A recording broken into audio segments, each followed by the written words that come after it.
Hello friends, રોજની health ફૂડમાં તમારું સ્વાગત છે. આજે આપણે ઉદ્યાનનો મસાલો ઘરે કઈ રીતે બનાવો તે હું તમને શીખવાડું છું. પેન છે, તેની અંદર મેં આ 1 કપ લીલું લસણ અંદર એડ કરું છું.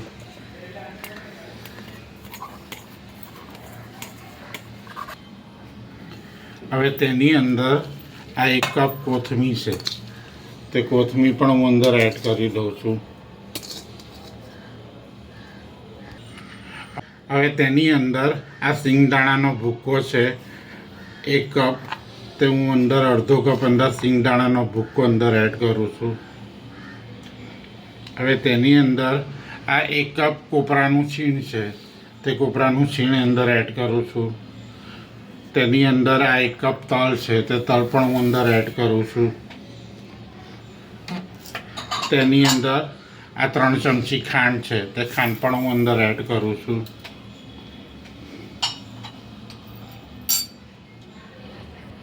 હવે તેની અંદર આ 1 ચમચી આદુ મરચાંની પેસ્ટ છે, તે પણ હું અંદર એડ કરું છું.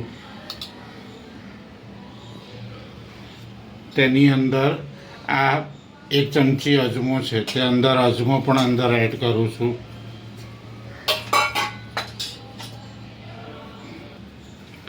હવે તેની અંદર આ અડધી ચમચી હિંગ, આ 2 ચમચી ધાણા જીરું પાવડર, આ અડધી ચમચી હળદર, 1 મોટી ચમચી લાલ મરચું,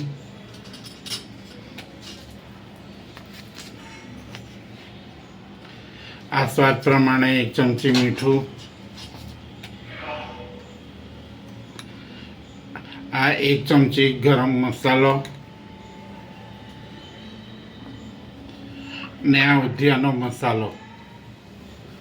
બધું બરાબર હું હવે આને મિક્સ કરી લઈશ. પહેલાં આ બધા મસાલા આપણે પહેલાં આવી રીતે મિક્સ કરી લેવાના છે.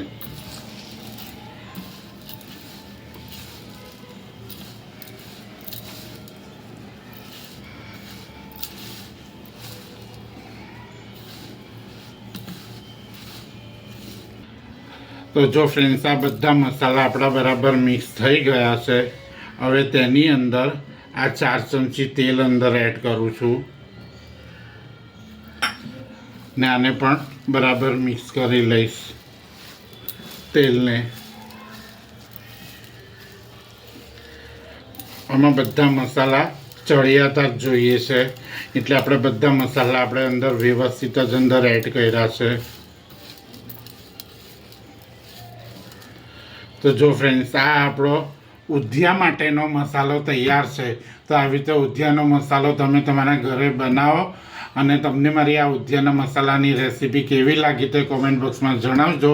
અને તમે મારી ચેનલને લાઇકિંગ કરી હોય તો તમે મારી ચેનલને લાઇક કરજો, સબસ્ક્રાઈબ કરજો અને બેલ આઇકન દબાવજો, જેથી મારી હરેક નવી રેસીપી તમને મળતી રહેશે. Thank you friends.